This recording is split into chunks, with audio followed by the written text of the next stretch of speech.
성부와 성자와 성령의 이름으로 아멘. 현존의 기쁜 소식 7-6 AI 시대의 새로운 공동선. 인류는 지금 새로운 문명의 질서를 만들어가는 거대한 전환의 시대를 살아가고 있습니다.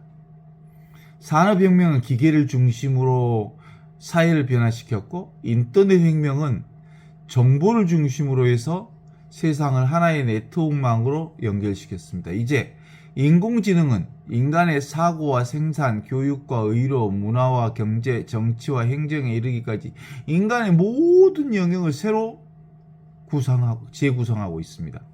AI는 더 이상 하나의 기술이 아니라 새로운 문명의 토대가 되고 있으면서 앞으로 인류가 어떤 사회를 만들어갈 것인가는 AI를 어떻게 활용할 것인가에 달려 있다고 해도 과언이 아닐 것입니다. 그러나 기술이 아무리 발전해도 새로운 문명은 기술만으로는 완성되지 않습니다. 새로운 문명에는 새로운 공동체 질서가 필요하고, 새로운 사회에는 새로운 인간 이해가 필요합니다. AI 메가 프로젝트가 성공을 위해서는 첨단 반도체와 데이터 센터만이 충분하지 않습니다. 그보다 더 중요한 것은 사람과 사람을 어떻게 연결할 것인가, 국가와 기업, 시민사회가 어떻게 관계망을 맺을 것인가 하는 문제입니다. 오늘날 세계는 서로 다른 두 가지의 모델을 보여주고 있습니다. 하나는 국가가 강력하게 방향을 제시하면서 산업을 이끌어가는 국가 중심 모델이고, 다른 하나는 민간 기업이 혁신을 주도하는 기업 중심의 모델입니다. 두 모델 모두가 장점과 한계를 가지고 있습니다. 국가 중심의 모델은 빠른 추진력을 가질 수는 있지만 다양성과 자율성이 약해지는 위험이 있습니다. 반대로 기업 중심 모델은 혁신 속도는 빠르지만 사회 전체가 함께 만들어낸 기반 위에 창출된 이익이 소수에게 집중되고, 그 부작용은 공동체 전체가 감당해야 하는 문제가 있습니다. 바로 이 지점에서 우리는 새로운 길을 모색해야 합니다. 국가와 기업만이 아니라 시민사회가 함께 참여하는 새로운 공동체의 길, 새로 경쟁하는 구조가 아니라 함께 책임지는 구조, 함께 성장하고 함께 나누는 구조가 필요합니다. 이것은 단순한 정치적 선택이 아니라 인간에 대한 이해 문제입니다. 공동체에 대한 철학의 문제입니다. 복음은 오래전부터 이러한 길을 우리에게 보여주고 있습니다. 예수님께서는 하느님 나라를 선포하면서 어느 한 사람만을 위한 나라를 말씀하지 않으셨습니다. 부자만을 위한 나라도 아니고 권력을 가진 사람만을 위한 나라도 아니었습니다. 병든 사람과 가난한 사람, 어린아이와 가부, 죄인들하고 이방인들까지 모두 함께 살아가는 공동체를 하느님 나라라고 말씀하셨습니다. 그 공동체의 중심에는 언제나 바로 지금 바로 여기 바로 이 순간 살아계신 하느님의 현존, 하느님의 사랑이 있었습니다.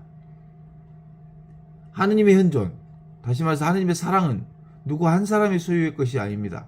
하느님의 사랑은 어느 계층을 위한 사랑이 아닙니다. 햇빛이 모든 사람에게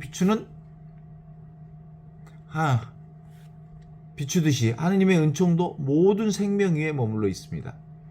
예수님께서는 5,000명을 먹이실 때 빵을 동점하지 않으셨습니다. 모두가 함께 나누어 먹도록 하셨습니다. 놀랍게도 나누면 나눌수록 부족해지지 않았고, 오히려 12강주리가 남아 있었습니다. 이것이 하느님 나라의 질서입니다. 소유보다는 나눔이 풍요를 만들고, 경쟁보다는 사랑이 공동체를 성장시킵니다. AI 시대도 마찬가지입니다. AI는 특정 기업만이 소유가 되어서는 안 됩니다. 국가만이 권력이 되어서도 안 됩니다. 민간, 시민사회와 함께 만들어가는 공동의 자산이 되어야 합니다. AI가 만들어낸 생산성과 새로운 부가 모든 사람의 삶을 더욱 풍요롭게 하는 방향으로 사용될 때 비로소 AI는 생명의 문명이 됩니다. 인간은 혼자 살아갈 수 없는 존재입니다. 우리는 서로 연결되어 있으며 서로의 도움 속에 성장합니다. 과학도 혼자 이루어지지 않고 기술도 수많은 사람들의 지식과 경험이 축적되어 이루어지는 결과입니다. 그러므로 AI 역시 인류 공동 노력 위에서 탄생하는 결실입니다. 그렇다면 그 열매 역시 공동선을 향해 사용되어야 합니다. 복음은 내 이웃을 너처럼 사랑하라 하였습니다. 이 말씀은 개인의 윤리만이 아니라 사회의 원리도 함께합니다. 경제도 이웃사랑을 해야 하고 정치도 이웃사랑을 해야 하며 기술도 이웃사랑으로 향해야 합니다. AI가 사람을 대신하는 것이 아니라 사람을 더 자유롭게 하고 병든 이들을 돌보고 교육기회를 넓히고 장애인과 노인을 돕고 환경을 보존하고 가난한 사람들에게 새로운 희망을 주는 방향으로 사용될 때 AI는 복음 정신과 만나게 될 것입니다. 오늘날 AI의 엄청난 가능성을 얘기합니다. 그러나 AI보다 더 위대한 가능성이 있습니다. 그것이 바로 인간의 마음입니다. 사랑할 수 있는 마음, 용서할 수 있는 마음, 함께 살아갈 수 있는 마음. AI는 계산할 수 있지만 사랑할 수는 없습니다. AI는 분석할 수는 있지만 자비를 실천할 수는 없습니다. AI는 수많은 정보를 기억할 수는 있지만 눈물의 의미를 알지는 못합니다. 지금 여기 살아계시는 하나님의 은총을 체험하는 것은 오직 인간만이 할 수 있는 은총입니다. 그래서 AI가 깊어질수록 인간은 더욱 아름다워져야 합니다.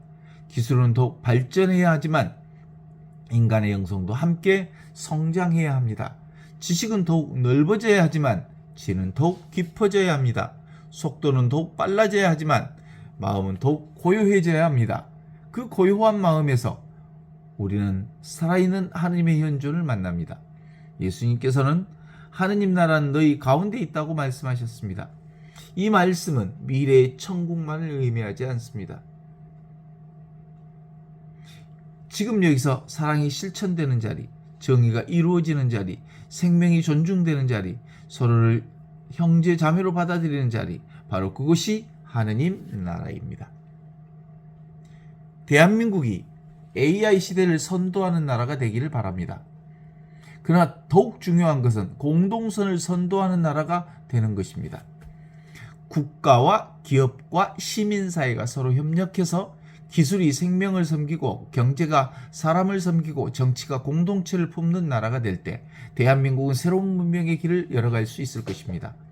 오늘도 하느님께서는 연구실과 공장, 학교와 병원, 기업과 정부 그리고 시민사회의 일상 속에서 살아가는 계십니다. 그분은 우리 모두를 경쟁자로 부르시지 않으시고 협력자로 부르십니다. 서로를 이기는 사람이 아니라 서로를 살리는 사람이 되라고 초대하십니다. 그러므로 AI 시대의 가장 위대한 메가 프로젝트는 거대한 데이터 센터를 세우는 일이 아니라 지금 여기 이 순간 살아계시는 하나님의 현존 안에서 사람과 사람을 다시 연결시키는 일입니다. 그 현존 안에서 국가는 국민을 섬기고 기업은 공동선을 실천하며 시민은 서로를 존중하게 하고 사랑하게 됩니다. 바로 이러한 공동체야말로 하느님 나라의 작은 시작이며 AI 시대를 살아가는 인류가 함께 걸어가야 할 가장 아름다운 미래입니다.